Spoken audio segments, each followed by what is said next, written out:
diabo na sua mídia. Dizem que eu sou louco por achar que eu estou sendo roubado. Artigo 155 do Código Penal. Então eu quero que a família Google e YouTube julgue por si mesmo. Eu sou louco ou eles estão roubando meu salário? Sempre que o dólar sobe. O dólar subiu, o salário caiu. Dólar subindo, salário caindo. Certo, Brasil?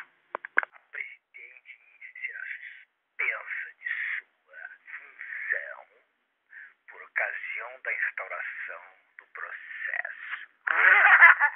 Você é a crise. Ele falará, o deputado Pimenta, o CARC se reúne para aprovar, né? Pois é, ela está abafada que nem em São Paulo dos metrô, entendeu? Obstrução à justiça. Ou não pagamentos, enfim, liberações, autorizações, então ele pode crescer, se segue, acho que não segue. Mas hoje, estimado, é 19 bilhões de reais de recursos evadidos. Tu caiu, tu e esse PMDB corrupto, ladrão do Sartori, entendeu? Só a brigada que salva vocês. Mas vai chegar a hora que ela não vai te dar proteção. Entendeu, mafioso?